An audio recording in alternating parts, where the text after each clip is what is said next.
with certain songs you can add stuff to it and it'll take away less is more sometimes, you know? Yeah, exactly, yeah.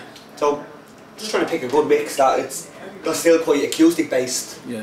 That if you went to see me on Thursday night and I was there with this, yeah, it'll still sound as great as the stuff that you've and if you see me on the Friday night with the lads, it's still going to come across the same tune, exactly, you know? Yeah. So that's been in the back of our minds.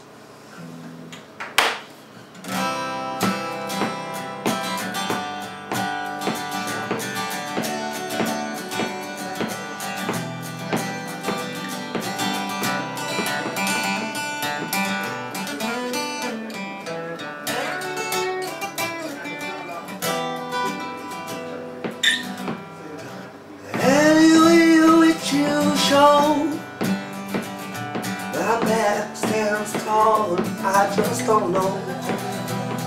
Every way that the wind blows, and God, I've only ever seen this side of the road.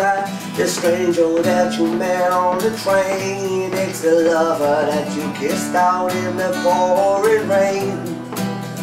She sighs to me.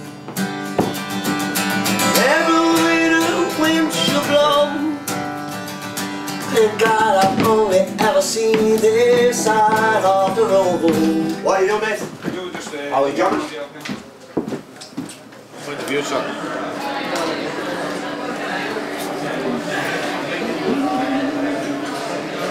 So the name of the album is Uncivilized. Like, where did that come from? Brilliant up in the studio. Okay, there's a track on the album called Uncivilized, and everything about it is uncivilized. It's sang in an uncivilized manner, it's played in an uncivilized manner, the lyrics aren't very nice either. They're pretty in your face. And that's what we're living with, you know? That's what we have every day, you know? It's an uncivilized world we live in, no matter what you say.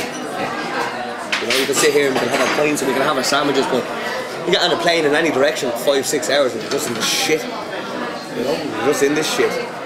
We're like in a little cocoon here of let's not pretend this is happening. But it is happening.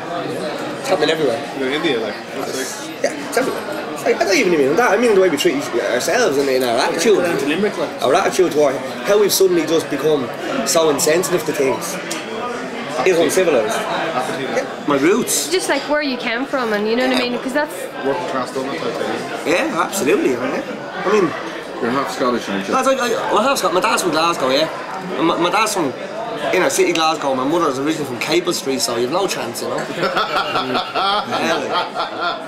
No chance. Well, you don't think that's very funny, like. Very good. Where in Glasgow is your dad from? Exactly. He's from a place called Anderson. Man, that would have been, I mean, growing up in post-war inner city Glasgow, you know. Wow. So I've got great parents. I mean, I take a lot from them. I'd like to think I was brought up in a good way, James, you know. What's your dad doing? Your dad was a union man, wasn't he? No, my dad was, he worked for the council, yeah. He was he was a shop steward, like, you know. He's My dad's a shop steward as well. Yeah, you know. Legislation coming out of your ears, you know. You're not allowed to do that. They can't speak to you like that.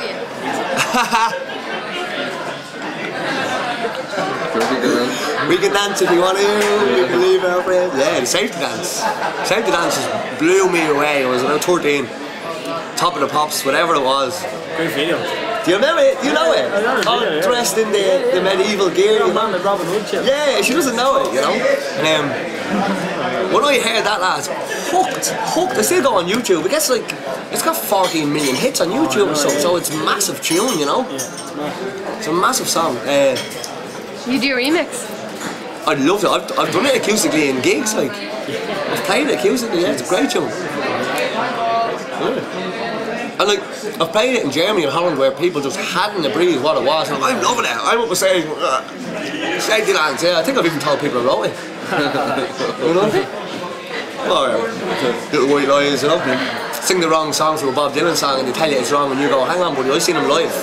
That's what he sang when I seen him live, you know, and they thought, oh did you? What was he like? He was brilliant. I've never seen Bob Dylan live, you know. I honestly don't think. I don't want to sound like a cliche, but I would sit and listen to Dylan all day long. I'd sit and listen to Tom Petty all day. I'd sit and listen to Roy Orbison. Oh yeah. Months, the man singing, goose pimples, you know. An amazing singer, yeah. Different league, different world, you know. It only sounds like a cliche because so many people say it, but at the end of the day, he's so good that that's why people say it. Do you listen to Traveling Wilburys at all? Yeah, I like Traveling Wilburys. What a band! They're great. What a band! What I like what they've done is they've got like Jeff Lynne, George Harrison, Tom Petty, Bob Dylan, and Roy Orbison. Yeah, so you've got five icons in music, and they come up with 2 albums that sound like you could have done it over there in the corner with a couple of guitars and a couple of harmonicas and what have you know. Because what happened in music is the reason we haven't really used a producer on this album is because a producer can type of, you can name a certain idea, and if it's not your idea, you know, they can be overpowering. They can, you know, you end up with a CD that you never meant to make. So we decided to produce this one ourselves. See how we go. It's going well, you know. I think the most important thing I've learned about recording is, if it's not working for you at the moment, just chill out. Just take a break. Don't have a cup of tea. You know, it can weigh you down. I spent about an hour and a quarter yesterday on a guitar piece that I've played a million times. It's a little type of a riff that was put into one of the songs. It just wasn't happening for about an hour and a half, and you know you've got things on your mind going, it just needs to be done, and we've still got to get the drums down, we've still got to get this down. But sure enough, yeah, take a little break, and you need to switch off, you know. When you come home, even if you're not, you'll have what I call them now, active days in the studio, and an active day with me in the studio where I'm actually sitting down and I'm working on guitars or I'm playing. And if you've spent 12, 13, 14 hours in the studio on an active day, you fall apart when you come home. You literally fall apart. Like, it's like gone. You know? It's like a big massive release. You never want to hear that song again. But thank God, you know, the next morning you wake up, you put the song on, you love it again. You know, you go, alright, man, cool, I'm ready to rock now. You know. Yeah.